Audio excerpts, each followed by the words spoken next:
Students sum number 8ல இப்போ என்ன information தந்திருக்காங்கன்னு பார்த்தீங்கன்னா particulars relating to two dates that is beginning of the இயர்னுடைய பர்டிகுலர்ஸ் தந்திருக்காங்க at the end of the இயர்னுடைய பர்டிகுலர்ஸ் தந்திருக்காங்க. ஸோ இதனுடைய இண்டிகேஷன் என்னன்னு கேட்டிங்கன்னா நமக்கு சம்மில் வந்து ஓப்பனிங் கேபிட்டலும் தரல க்ளோசிங் கேபிட்டலும் தரல. ஸோ நம்ம ஓப்பனிங் கேபிட்டலும் கண்டுபிடிக்கணும் க்ளோசிங் கேபிட்டலும் கண்டுபிடிக்கணும். இதில் இந்த பிஸ்னஸ் மேன் நேம் என்னன்னு பார்த்தீங்கன்னா ராஜு.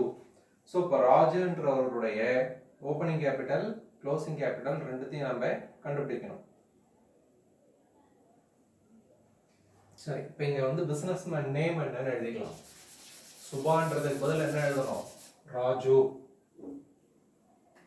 நேம் என்ன? ராஜு. அடுத்தது பாருங்க, பிகினிங் ஆஃப் த இயர்ன்றது 1/1/2018. ஸோ இதில் வந்து 1st January 2018 எழுதணும்.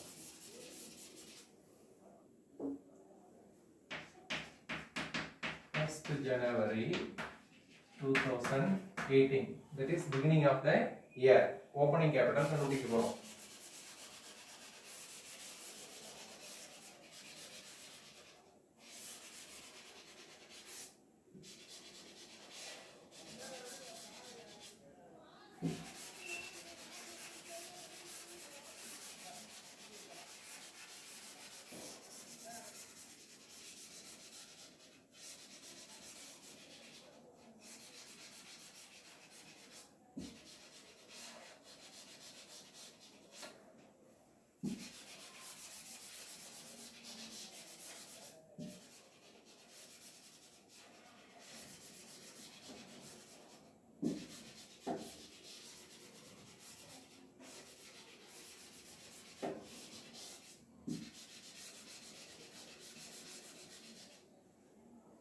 சரி, இதில் என்னென்ன இன்ஃபர்மேஷன் கொடுத்துருக்காங்கன்றதை நம்ம பார்த்து ஃபில்அப் பண்ணலாம் இல்லையா?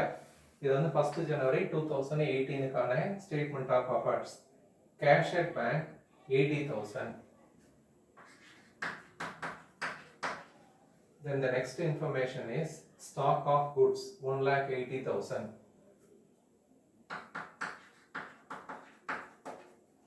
Stock of goods. Then debtors 90,000.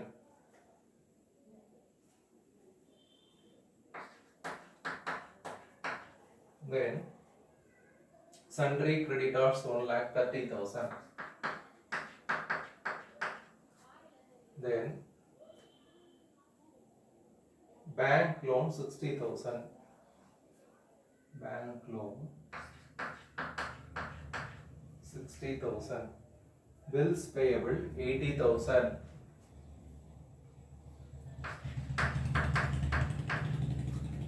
Then plant and machinery 1,70,000.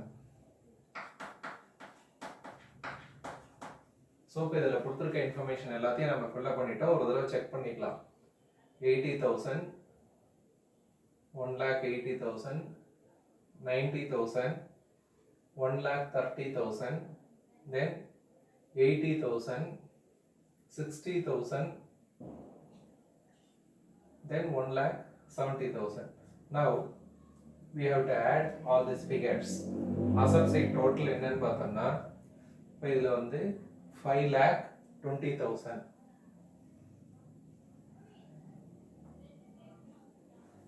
5,20,000.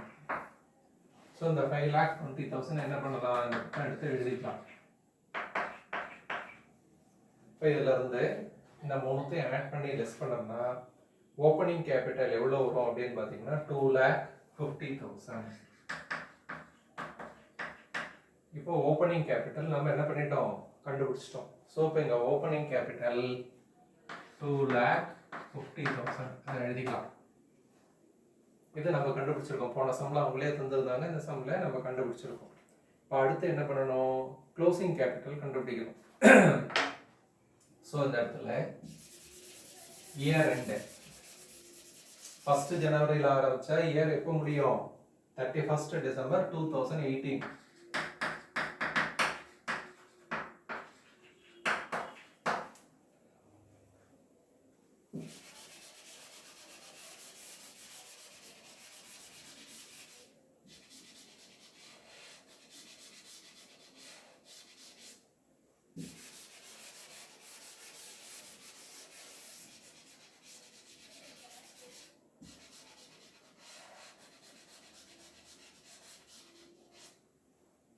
So இப்போ இதில் என்னென்ன இன்ஃபர்மேஷன் கொடுத்துருக்காங்களோ அதெல்லாம் ஃபில்அப் பண்ணலாம். Cash at bank 90,000, cash at bank 90,000. Then stock of goods 1,40,000. Stock of goods. Then debtors 2 lakh. Debtors 2 lakh. Then sundry creditors 1,95,000. 1,95,000. Then bank loan 60,000.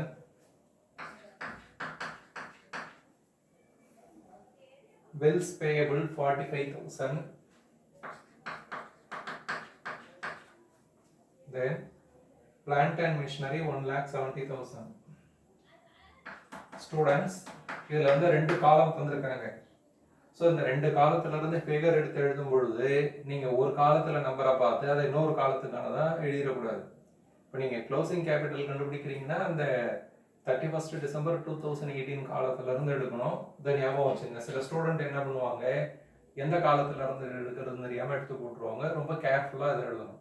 Okay, இதில் asset side total பார்த்தோம்னா எவ்வளோ வருது அப்படின்னு சொல்லி பார்த்தீங்கன்னா 6 lakh rupees வருது. இதை ஆட் பண்ணி பாருங்க, 6 lakh rupees வரும். இப்போ இந்த 6 lakhsல இருந்து இந்த ஐட்டம் எல்லாத்தையும் ஆட் பண்ணி லெஸ் பண்ணோம்னா என்ன ஆன்சர் வருதுன்னு பார்த்தீங்கன்னா 3 lakh வருது. ஸோ இப்போ க்ளோசிங் கேபிட்டல் நம்ம என்ன கண்டுபிடிச்சிருக்கோம், 3 lakhன்னு கண்டுபிடிச்சிருக்கோம். ஓகே, சரி. இப்போ இதில் அடிஷ்னல் இன்ஃபர்மேஷன் பாருங்க. During the year he introduced further capital of rupees 50,000. drawing additional capital எவ்வளவு introduce பண்ணிருக்காங்க, further capital 50,000. அப்போ additional capital இங்க வந்து 50,000 fill பண்ணணும். அடுத்து என்ன சொல்லிருக்காங்க பாருங்க, and withdrew rupees 2,500 per month. இது நல்லா ஞாபகம் வச்சுங்க. மாசம் எவ்வளவு 2,500 withdraw பண்ற. withdrew rupees 2,500 per month. So நம்ம இங்க எழுதும் பொழுது டிராயிங்ஸ்ல 2,500 into 12. நீங்க வெறும் 2,500 மட்டும் இங்க போட்டீங்கன்னா ஆன்சர் தப்பா வரும். இதெல்லாம் ரொம்ப கவனிச்சு பார்க்கணும். அதெல்லாம் டெக்னிக்கல் இஷ்யூஸ். கரெக்டா நீங்க பார்த்து நுணுக்கமான விஷயங்கள் சரியா எழுதணும். ஸோ இப்போ இதை மல்டிப்ளை பண்ண எவ்வளோ வரும், 30,000 வரும். 3 lakh plus 30,000, 3 lakh 30,000. இப்போ இதுல இருந்து மைனஸ் 50,000 போயிடுச்சுன்னா எவ்வளோ வரும், 2,80,000. ஸோ இதுக்கு என்ன பேரு, அட்ஜஸ்டட் க்ளோசிங் கேபிட்டல். இதுல இருந்து ஓப்பனிங் கேபிட்டல் 2,80,000 மைனஸ் 2,50,000 போச்சுன்னா புக்ல ஆன்சர் எவ்வளோ வருது பாருங்க, ப்ராஃபிட் ஃபார் தி இயர். அவ்வளோதான். ஸோ இந்த சம்ல ஓப்பனிங் கேபிட்டலும் கண்டுபிடிச்சிருக்கோம், க்ளோசிங் கேபிட்டலும் கண்டுபிடிச்சிருக்கோம், ஸ்டேட்மெண்ட் ஆஃப் ப்ராஃபிட் போட்டிருக்கோம். இப்போ அடுத்தது நம்ம என்ன சம் போட போறோம். இப்போ நம்ம போட்டது வந்து சம் நம்பர் 7. இது வந்து சம் நம்பர் 7. நான் ஆரம்பத்தில் அழிக்க மறந்துட்டேன், எழுதிக்க நீங்க. Sum number 7 on page number 33. இது வந்து பேஜ் நம்பர் 33. ஓகே, அடுத்தது சம் நம்பர் 8 வந்து போட போறோம். இது வந்து sum number 8 on page number 33.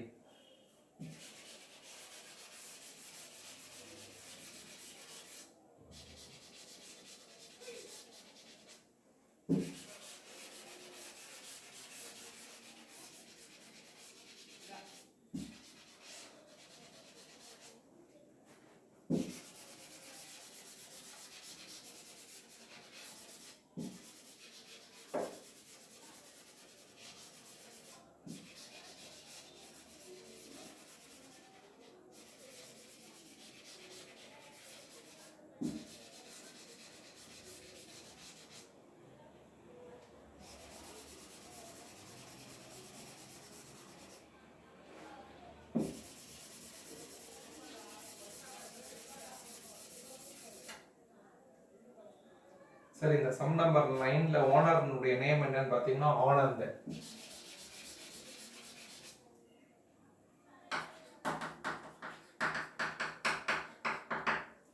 Anand. So இப்போ இதுலேயே என்ன பண்ணியிருக்காங்க, ஓப்பனிங் கேபிட்டல் க்ளோசிங் கேபிட்டல் ரெண்டுமே மிஸ்ஸிங் இன்ஃபர்மேஷனாக தந்திருக்காங்க. ஸோ நம்ம என்ன பண்ணணும், ஃபஸ்ட்டு ஓப்பனிங் கேபிட்டல் தென் க்ளோசிங் கேபிட்டல் கண்டுபிடிக்கணும். ஓப்பனிங் கேபிட்டல்ன்றது லாஸ்ட் இயர் இன்ஃபர்மேஷன் தந்திருக்காங்க. ஆன் 31st மார்ச்னு சொல்லியிருக்காங்க. அதை ஃபஸ்ட்டு ஏப்ரல்னு எழுதலாம், இல்லை 31st மார்ச்னு எழுதலாம். ஆன் 31/3/2018. ஸோ இந்த டேட்னுடைய இன்ஃபர்மேஷன் என்னென்னு பார்த்தீங்கன்னா, இதில் பாருங்க, நல்லா கவனிச்சு பார்க்கணும். கேஷ் அட் பேங்க்னு கொடுத்து வித்தின் ப்ராக்கெட்ல டிஆர்னு கொடுத்துருக்காங்க.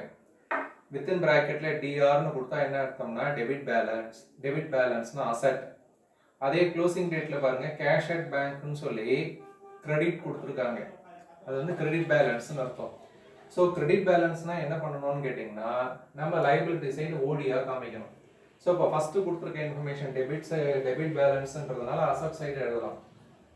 Cash at bank 5,000 rupees. Then cash in hand 3,000.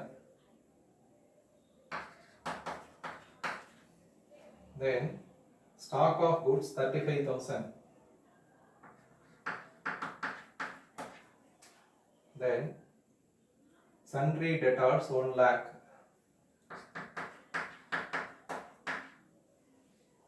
Then plant and machinery 80,000.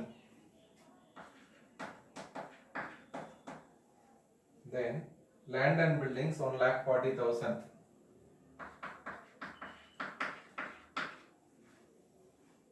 Sundry creditors 1,70,000. இப்போ ஒரு தடவை நம்ம இன்ஃபர்மேஷன் எல்லாம் கரெக்டாக இருக்கமா பார்த்துங்க. 5,000 ஃபில் பண்ணியிருக்கோம், 3,000, 35,000, 1,80,000, 1,40,000 and 1,70,000. ஸ்டூடெண்ட்ஸ், சம் போடுறதுலேயே ரொம்ப முக்கியமான விஷயம் இதுதான். கொஸ்டின் பேப்பரில் கொடுத்துருக்கிறதுல எல்லா ஃபிகரையும் அந்த அப்ரோப்ரியேட் பிளேஸில் எழுதியிருக்கமான்றதை பார்க்கணும். ஓவர் கான்ஃபிடென்ஸில் ஏதாவது ஒன்று விட்டுட்டு சம் போட்டு முடிச்ச பிறகு ஆன்சர் வரலன்னு திருப்பி அதை அடிச்சுட்டு முதல்ல இருந்து செய்யக்கூடாது.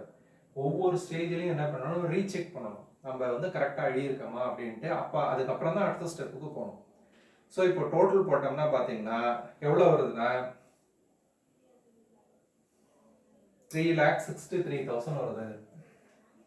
நீங்கள் போட்டு பாருங்க, கரெக்டாக ஆகும். 3,63,000. 3,63,000ல வந்து 1,70,000 மைனஸ் பண்ணிட்டோம்னா எவ்வளோ வரும்னு பார்த்தீங்கன்னா, இதில் ஓப்பனிங் கேபிட்டல் எவ்வளோ கொடுத்துருக்காங்க, 1,93,000. ஸோ இப்போ இதில் ஓப்பனிங் கேபிட்டல் ஃபில் பண்ணிடலாம், 1,93,000. ஸோ ஸ்டூடெண்ட்ஸ், இப்போதைக்கு நம்ம ஓப்பனிங் கேபிட்டல் இப்போ இதை நம்ம எப்படி ரீட் பண்ணணும்னா 31st March 2018க்கு பதில் 1st April 2018 ரீட் பண்ணலாம். ரெண்டும் ஒன்று தான். ஓகே, இப்போ க்ளோசிங் கேபிட்டல் கண்டுபிடிக்க போகிறோம். 2019 இன்ஃபர்மேஷன் இயர் எண்ட்.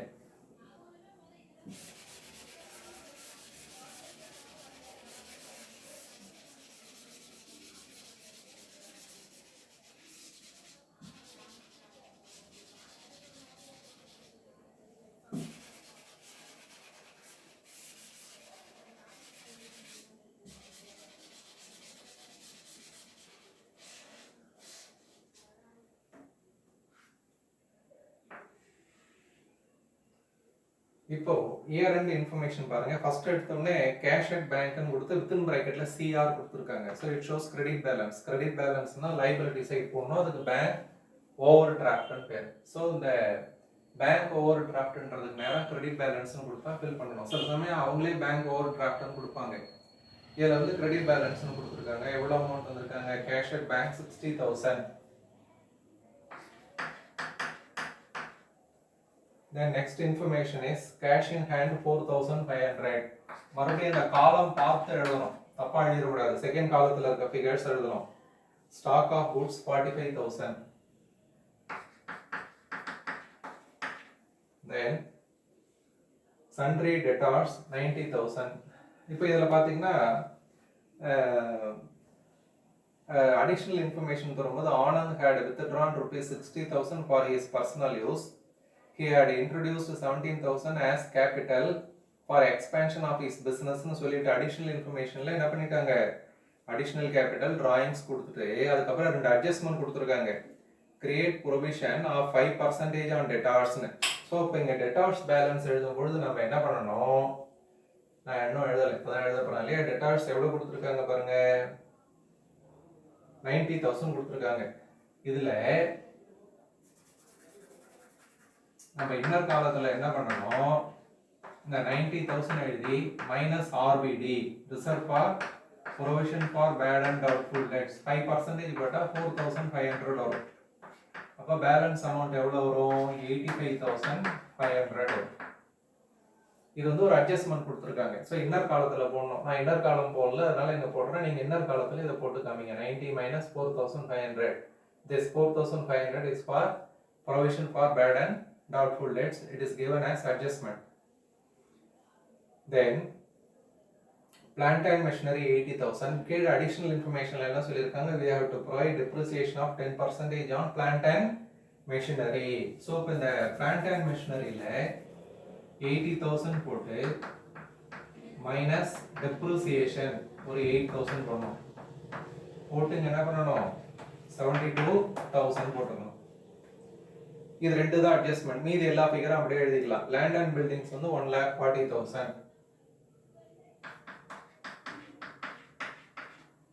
அடுத்த அமௌண்ட் என்ன தந்திருக்காங்க, சண்டரி கிரெடிட்டார்ஸ் 1,30,000. ஸோ இந்த சம்லயே ஒரு வித்தியாசம் தந்திருக்காங்க, 2 அட்ஜஸ்ட்மெண்ட் கொடுத்துருக்காங்க. ஒன்று வந்து provision for bad and doubtful debts டெட்டார்ஸில் கிரியேட் பண்ணி மைனஸ் பண்ணணும். டெப்ரிசியேஷனை என்ன பர்டிகுலர் அசட்டோ அதில் கண்டுபிடிச்சு அதை மைனஸ் பண்ணணும். ஸோ இப்போ இதனுடைய டோட்டல் எவ்வளோ வரும் அப்படின்னு சொல்லி பார்த்தீங்கன்னா 3,47,000. அதே இந்த பக்கம் எழுதிக்கலாம், 3,47,000. ஸோ இந்த 1,90,000 மைனஸ் பண்ணோம்னா க்ளோசிங் கேபிட்டல் எவ்வளோ வருதுன்னு பார்த்தீங்கன்னா புக்லேயே கொடுத்துருக்கு 1,57,000. ஸோ இப்போ க்ளோசிங் கேபிட்டல் வந்து 1,57,000. இப்போ இதில் டிராயிங்ஸ் வந்து இது மாதிரி பர் மந்த்லாம் தரல, இன் டோட்டல் கொடுத்துருக்காங்க. ஸோ இதில் இந்த மல்டிப்ளிகேஷன் பண்ணதை எடுத்துடணும். அந்த பார்ட்டை ட்ரான் வந்து 60,000. இப்போ இதனுடைய டேட் என்னன்னு பார்த்தோம்னா இதே டேட் தான், 31/3/2019. ஸோ 1,57,000 + 60,000 போட்டால் 2,17,000 வரும். இதில் பாருங்க கேபிட்டல் இன்ட்ரோடியூஸ்டு 17,000 வந்திருக்காங்க. மைனஸ் பண்ணோம்னா எவ்வளோ வரும், 2 lakh rupees வரும். இதுக்கு என்னன்னு பேரு, அட்ஜஸ்டட் க்ளோசிங் கேபிட்டல்னு பேரு. இதுல இருந்து ஓப்பனிங் கேபிட்டல் மைனஸ் பண்ணோம்னா 1,93,000 போச்சுன்னா profit for the year 7,000. Students இப்போ 4 சம்ஸ் நம்ம போட்டிருக்கோம். இது வந்து sum number 9 on page number 33. Okay, இப்போ இதுக்கு ஈக்குவலான இல்லஸ்ட்ரேஷன் உங்க புக்ல இருக்கு 6, 7, 8, 9. நான் சம் போட்டிருக்கேன். நீங்க என்ன பண்ணணும், சம் அண்ட் இல்லஸ்ட்ரேஷன் இது ரெண்டுத்தையும் நோட்ல போட்டு காப்பி பண்ணி எனக்கு அனுப்புங்க. இதுல ஒரு சில ஸ்டூடெண்ட்ஸ் தான் அனுப்புறீங்க, எத்தனை ஸ்டூடெண்ட் இதெல்லாம் பாக்குறீங்கன்றது தெரியல. இதை வந்து ஹோம் ஒர்க் பண்ணணும். நீங்க நான் போர்டில் போட்டதை இப்படியே பார்த்துட்டு விட்டுறக்கூடாது, இதை நீங்களா ட்ரை பண்ணணும். புக்கில் இருக்க இல்லஸ்ட்ரேஷனையும் போட்டு அனுப்பணும். இப்போ இந்த 9 சம்ஸ் நம்ம போட்டிருக்கோம் புக்கில் இருந்து.